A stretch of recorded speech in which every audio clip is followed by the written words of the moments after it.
Good morning दोस्तों, राधे राधे। आज की इस वीडियो में M3R5 पाइथन के प्रैक्टिकल क्वेश्चन को सॉल्व कराने वाले हैं। ये वीडियो जो है खास उन सभी स्टूडेंट के लिए है जिनका एग्जाम 28 तारीख से प्रैक्टिकल का पाइथन स्टार्ट होने वाला है। क्योंकि इस वीडियो में जितने भी क्वेश्चन लिए गए हैं सभी सिलेक्टेड और इम्पोर्टेंट क्वेश्चन लिए गए हैं और ये क्वेश्चन नाइलेट की ऑफिशियली वेबसाइट से उठाया गया है, जो नाइलेट ने अपने डेमो प्रैक्टिकल के रूप में स्टार्ट किया था। तो ये दोस्तों नाइलेट के डेमो प्रैक्टिकल के क्वेश्चन यहाँ पे सॉल्व कराने वाले हैं आज की इस वीडियो में। और आप लोग एग्जाम देने से पहले ये वीडियो देख के जाइएगा, आप लोग को एग्जाम में काफ़ी ज़्यादा हेल्प मिलेगा। चलिए हम वीडियो को स्टार्ट करते हैं। तो सबसे पहला क्वेश्चन है, write a program to replace small A with small B और small B with small C, यानी कि स्मॉल ए को स्मॉल बी से रिप्लेस करना है और स्मॉल बी को स्मॉल सी से रिप्लेस करना है with A. Similarly for capital A with capital B with C dot dot dot infinite Z तक, ठीक है। With capital A in file the other character should remain unchanged, ठीक है। यानी कि यहाँ पे क्या करना है दोस्तों, जितने भी स्मॉल ए स्मॉल बी या फिर कैपिटल ए कैपिटल बी दिए गए हैं सभी को एक दूसरे के साथ आपस में चेंज करना है। तो चलिए हम पाइथन की आईडीली को ओपन करते हैं और इस क्वेश्चन को आप लोगों को वहाँ पे सॉल्व करवाते हैं। तो सबसे पहले दोस्तों जो हमारा ये क्वेश्चन है इसको हम सिलेक्ट कर लेते हैं ताकि इसको हम पाइथन की आईडीली पर सॉल्व कर सकें।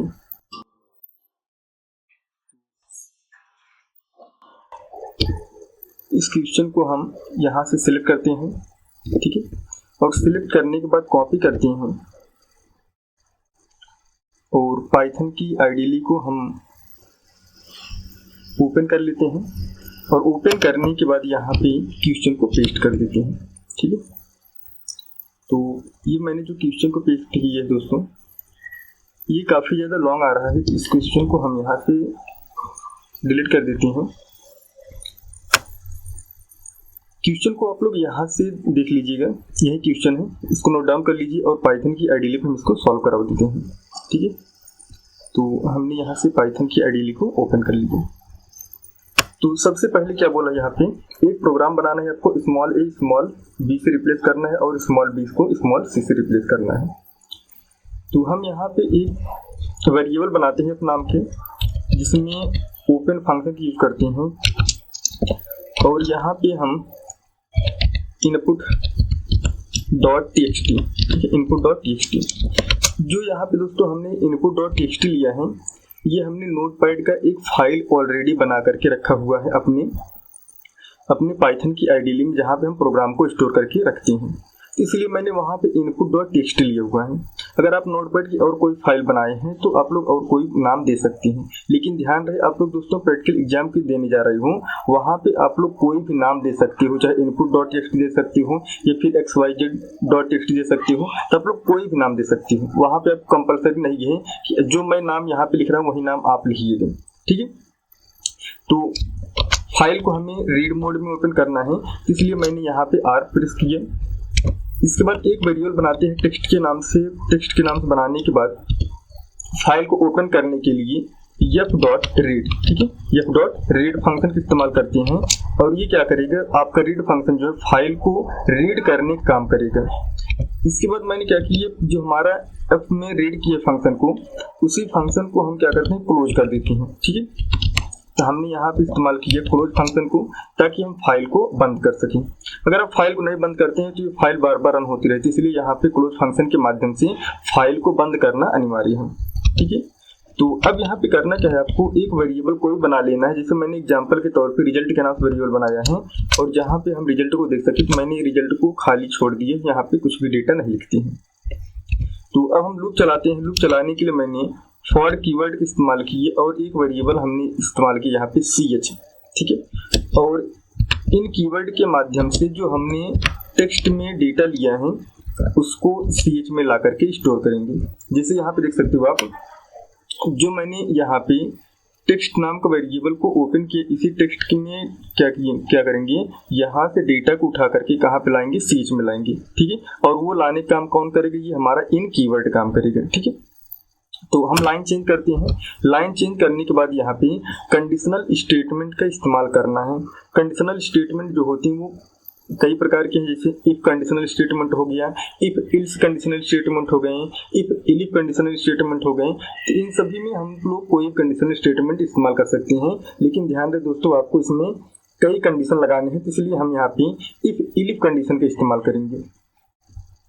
तो जैसे मैंने स्टार्ट किया, इफ यदि हमारा स्मॉल ए जो है, यदि हमारा स्मॉल ए लेस देन इक्वल सीएच जो आपके वेरिएबल में कंटेंट आए उससे भी छोटे फिर बराबर रहें, तो जो स्मॉल वाई है इसके सापेक्ष में बराबर हो जाए। ये हमारा पहला कंडीशन हो गया। और रिजल्ट में क्या आना चाहिए, अब यहाँ पे देखो दोस्तों, मैं रिजल्ट का वेरिएबल बना रहा हूँ। रिजल्ट मैं इसलिए वेरिएबल बना रहा हूँ क्योंकि मैंने यहाँ पे एक रिजल्ट का वेरिएबल खाली बना करके रखा हुआ है, इसी में डेटा को हम स्टोर करेंगे। तो यहाँ पे रिजल्ट में प्लस इक्वल मतलब पहले आपका ऐड होगा फिर असाइन हो जाएगा, प्लस इक्वल CH, ठीक है, CHR, यानी कि CHR जो है ये एक प्रकार से कैरेक्टर फंक्शन होता है। और ये कैरेक्टर फंक्शन क्या करता है, जो आपकी आस्की मान होते हैं, आस्की मान में डिजिट को कन्वर्ट करने का काम करता है। जैसे आपने लिखा स्मॉल ए या फिर आपने कैपिटल भी कुछ भी लिखा है ना। जब आपने ए लिखा, ए का मान होता है 97, ठीक है, 97, तो उसको कन्वर्ट करने काम करेगा, ठीक है। तो यहाँ पे CHR और ORD ये भी एक प्रकार का फंक्शन जो कि आस्की मान में ऑर्डर को डिफाइन करने का काम करता है। तो यहाँ पे CH जो नाम का वेरिएबल है हमारा, ये ऊपर दोस्तों जो मैंने ये CH नाम का वेरिएबल को डिफाइन किया है, इसमें जो भी डेटा आएगा यहाँ पे हम आउटपुट ग्रुप में देख सकें, इसलिए मैंने यहाँ पे लिखा है CH प्लस एक हमारा इंक्रीमेंट हो जाए, ठीक है, एक हमारा इंक्रीमेंट हो जाए। इसके बाद अगला कंडीशन यहाँ पे इस्तेमाल करते हैं इलिफ। यदि हमारा CH के वेरिएबल जो हैं बराबर हो किसके, Z के, ठीक है, बराबर हो स्मॉल z के, ठीक है, स्मॉल z के, तो रिजल्ट में शो होना चाहिए प्लस इक्वल स्मॉल ए, ठीक है, small A.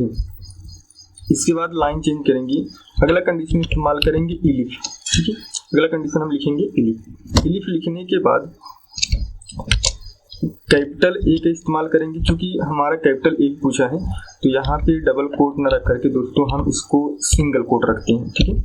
Capital A less than equal CH variable में जो भी कंटेंट आया रहे इसके बराबर में कैपिटल वाई, ठीक है, कैपिटल वाई। यहाँ पे आपको कैपिटल वाई रखना है, क्योंकि आपने ऊपर स्मॉल ए स्मॉल वाई रखा है और यहाँ पे कैपिटल वाई रखेंगे। रिजल्ट में एक मिनट दोस्तों, यहाँ पे लाइन चेंज करना था, तो हम यहाँ पे कॉलन लगा देते हैं। तो रिजल्ट में शो होना चाहिए प्लस इक्वल कैरेक्टर फंक्शन, और जो हमारा ऑर्डर फंक्शन है, ऑर्डर फंक्शन में जो CH वेरिएबल है वो आपका इंक्रीमेंट होना चाहिए, ठीक है। तो यहाँ पे प्लस एक कर देते हैं इंक्रीमेंट के लिए, तो हमने फंक्शन को बंद कर दिया।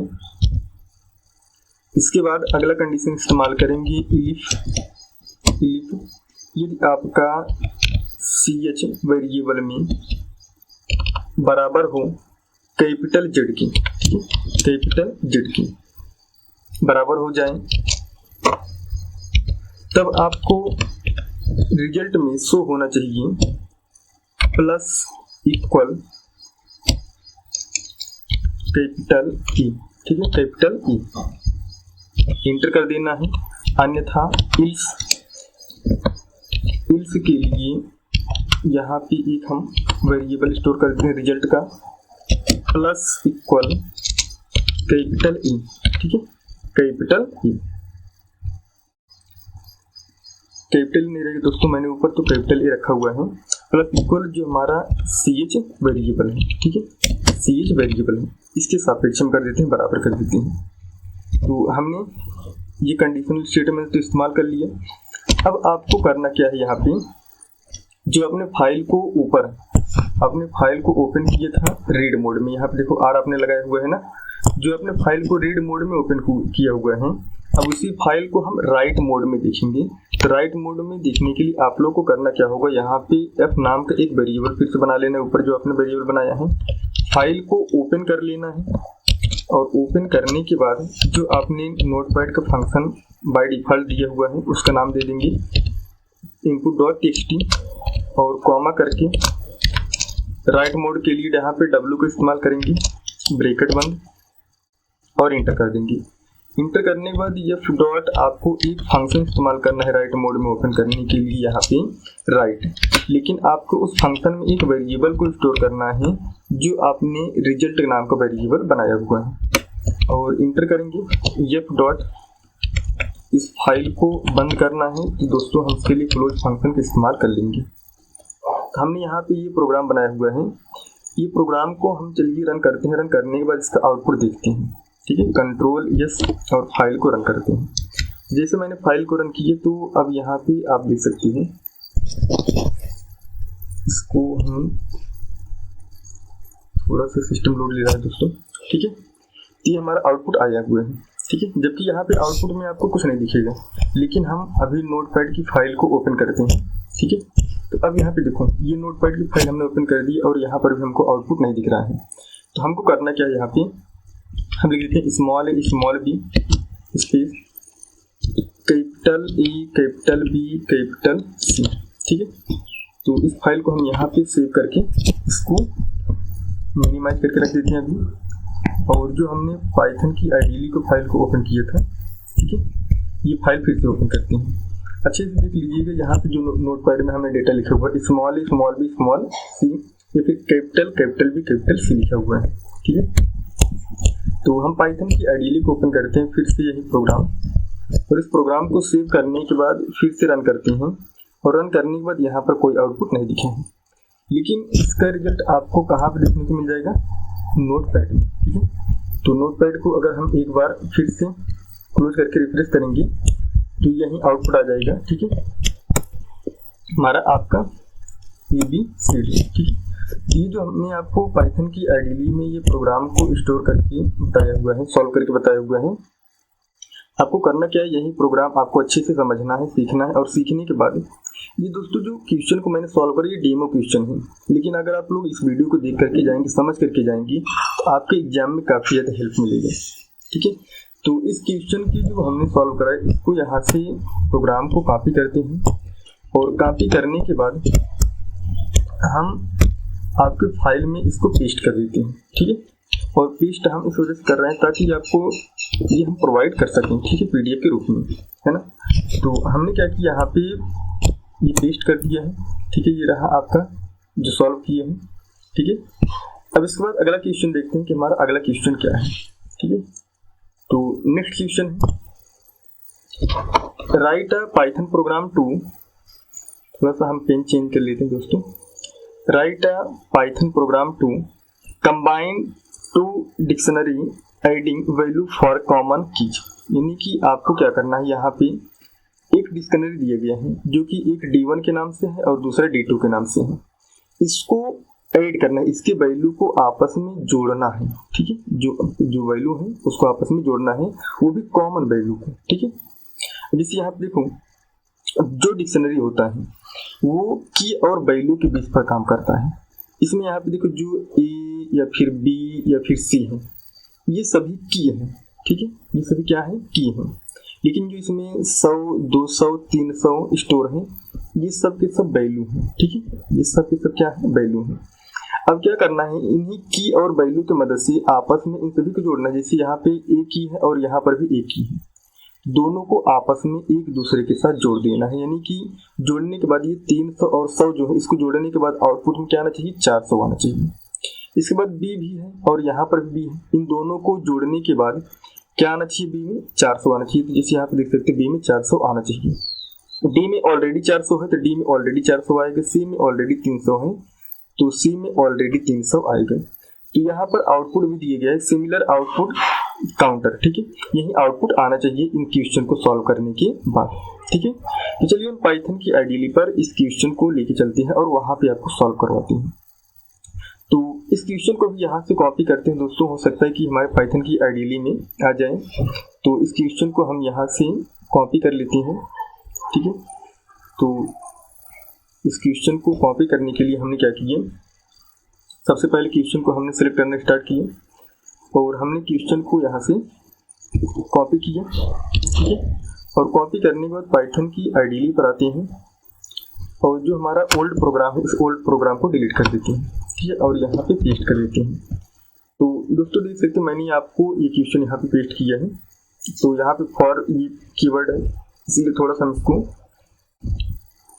यहाँ पे कैपिटल आर में लिख देते हैं, F O और कैपिटल आर, ठीक है। क्योंकि पाइथन कीवर्ड है ना फॉर, इसलिए वहाँ पे येलो कलर दिखा रहा था। चलिए हम इसको यहाँ पे प्रोग्राम को स्टोर कर लिए, इसको कमेंट आउट कर देते हैं, ठीक है। अब सॉल्व करना स्टार्ट करते हैं। और वेरिएबल क्या था, D1 में 100, 200 और 300। तो हम एक D1 के नाम से वेरिएबल बनाते हैं जिसमें डिक्शनरी के लिए हम कर्ली ब्रैकेट का इस्तेमाल करेंगे और यहाँ पे स्मॉल ए में क्या है, ए में है 100, ठीक है। ए में क्या है 100 है और कॉमा बी में वैल्यू क्या है 200 है, ठीक है। कॉमा कर लीजिए और सी की में जो वैल्यू रखा गया था वो था 300, ठीक है, यही था। और D2 वेरिएबल में स्मॉल ए में, सॉरी दोस्तों थोड़ा सा कर्ली ब्रैकेट लगा लेना है आपको, एक मिनट, हाँ, स्मॉल ए में था 300 और स्मॉल बी में 200 रखा गया था। अब यहाँ पे आपको लगा लेना है कॉलम, ठीक है, 200 था तो हमने यहाँ पे 200 रख दिया, कॉमा, और एक यहाँ पे और की था डी के नाम से, ठीक है, और डी में 400 ऑलरेडी रखा गया था। तो यही था क्वेश्चन दोस्तों, हाँ बिल्कुल, ठीक है। तो हमने इस D1 और D2 का नाम वेरिएबल बनाया जिसमें डिक्शनरी को स्टोर करके रख दिया और की और वैल्यू को दोनों को साथ में स्टोर करके रख दिया। अब यहाँ पे करना क्या है, एक पाइथन को होता है लूप, एक होता है व्हाइल लूप और एक होता है फॉर लूप। चाहे आप इस क्वेश्चन को व्हाइल लूप की मदद से सॉल्व करिए और चाहे आप इस क्वेश्चन को फॉर लूप की मदद से सॉल्व करिए। तो अगर फॉर लूप की मदद से सॉल्व करेंगे तो ये क्वेश्चन ज़्यादा ईजी पड़ेगा समझाने में, ठीक है, और समझने में भी ईजी पड़ेगा। तो हम यहाँ पे एक लूप चलाते हैं फॉर, जिसमें एक वेरिएबल को रखते हैं x के नाम से और जो हमारा D1 वेरिएबल है, ठीक है, D1 जो हमारा D2 वेरिएबल है, इसको x में बार बार चेक करेंगे, ठीक है। तो हमने यहाँ पे क्या ले लिए, D2 ले लिए, यानी कि D2 की जो हर एक की होती है उसको चेक किया जाएगा, ठीक है। चेक करने के बाद हमने एक कंडीशन लगाया, एक यदि हमारा x in D1, ठीक है, x in D1, अगर जो D1 की वैल्यू है D2 में मिल जाए, एग्जैक्ट मिल जाए, तो उसको D1 के साथ में D2 की वैल्यू को जोड़ दी जाए। इसलिए मैंने यहाँ पे कंडीशन लगाया x in D1, ठीक है। तो D1 इक्वल यहाँ पे D1 जो हमारा x वेरिएबल है, x में यदि D1 मिल जाए आपको तो ऐड कर दें D2 के साथ में, ठीक है। तो हमने यहाँ पे लिए D2 और x, चूँकि x इसलिए बार बार ले रहे हैं क्योंकि आपने लूप चलाते समय एक ही वेरिएबल लिया हुआ है x के नाम से, इसलिए बार बार मुझे यहाँ पे x लेना पड़ रहा है, ठीक है दोस्तों, इसलिए मैंने क्या लिया है, x लिया हुआ है। तो इस अन्यथा करना क्या है आपको, जो आपका D1 है, यदि ये मैच ना करें तो ये वैल्यू जो है D2 के साथ में स्टोर रहे, ठीक है। तो यहाँ पे x दे दीजिए। इसके बाद प्रिंट कर देना है आपको प्रोग्राम को, प्रिंट D1, ठीक है, प्रिंट D1। तो अब यहाँ पे दोस्तों देखो, जो प्रोग्राम आपको बनाया गया है, इस प्रोग्राम में क्या गया है। ये तो पहला चीज जो D2 है, D2 में हर एक की को x में ला करके स्टोर करेगा, ठीक है। यहाँ पे x में ला करके स्टोर कर दीजिए। ये देख सकते हो जो आपका D2 है यही है, ये x में ला करके स्टोर करके रख दीजिएगा। इसके बाद यहाँ पे जो आपका D1 है, D1 में अगर वैल्यू की जो है, अगर वही वैल्यू जो की है D1 में भी स्टोर रहेगा, तो इसको D1 से उठा करके कहाँ पे लाएगा, x में लाएगा, ठीक है। अब यहाँ पे D1 वेरिएबल बनाया गया जिसमें x को रखा गया है और साथ ही साथ D1 और D2 को ऐड किया गया है। इसका मतलब है कि अगर वहीं की D1 में भी और D2 में दोनों में स्टोर है तो उसको जोड़ देगा आपस में। यहाँ पे देख सकते हो ऐड का साइन लगाया हुआ है, आपस में जोड़ने का काम करेगा। लेकिन अगर वो मौजूद नहीं है तो आपका D1 का वैल्यू और D2 का वैल्यू आपस में एक दूसरे के साथ स्टोर रहेंगे, ठीक है। और यहाँ पे रन कराया गया किसको, D1 को रन कराया गया है, ठीक है। तो फाइल को सेव कीजिए और सेव करने के बाद हम इसको रन करते हैं। जैसे मैंने रन किया तो अब यहाँ पे देख सकते हो A की में क्या आया हुआ है, 400, ठीक है, और B में आपका 400 आया हुआ है, C में 300 और D में भी 400 आया हुआ है। जबकि आपका यहाँ पर देख सकते हैं A में 400 है, B में भी 400 है और D में भी 400 है और C में आपका 300 है। तो वहीं आपको आउटपुट कहाँ पर देखने को मिल गया है, ये, ठीक है। तो इस क्वेश्चन को अच्छे समझ लीजिएगा। और यहाँ पे जो मैंने आपको प्रोग्राम को सॉल्व करवाया है, इस प्रोग्राम को यहाँ से हम कॉपी करते हैं और पाइथन की नोट्स में ला करके पेस्ट कर देते हैं ताकि हम इसको आपको प्रोवाइड कर सकें। तो हम यहाँ पे इस प्रोग्राम को पेस्ट कर देते हैं, ठीक है। तो ये हमारा प्रोग्राम रहा है और थोड़ा सा इसमें हम यहाँ पे डिफाइन कर देते हैं सॉल्व प्रोग्राम, है ना, सॉल्व प्रोग्राम। और इसको हम सिलेक्ट करके और यहाँ से थोड़ा सा हाईलाइट कर देते हैं, ठीक है। यहाँ से प्रोग्राम को सॉल्व करवाया गया है। दोस्तों मैंने इस वीडियो में आपको 2 क्वेश्चन सॉल्व करवाया है। एक तो ये पाइथन का पहला क्वेश्चन और दूसरा क्वेश्चन ये रहा। और वीडियो जो है दोस्तों काफ़ी ज़्यादा लॉन्ग हो रहा है, इसलिए इस वीडियो में हम 2 ही क्वेश्चन सॉल्व करवाएंगे। और एग्जाम देने से पहले ये वीडियो आप लोग देख के जरूर जाइएगा, क्योंकि आपको एग्जाम में इस वीडियो से आपको हेल्प जरूर मिलेगा। यदि वीडियो अच्छा लगा हुआ हो तो वीडियो को लाइक और चैनल को सब्सक्राइब जरूर कीजिए। धन्यवाद दोस्तों, मिलते हैं नेक्स्ट वीडियो में।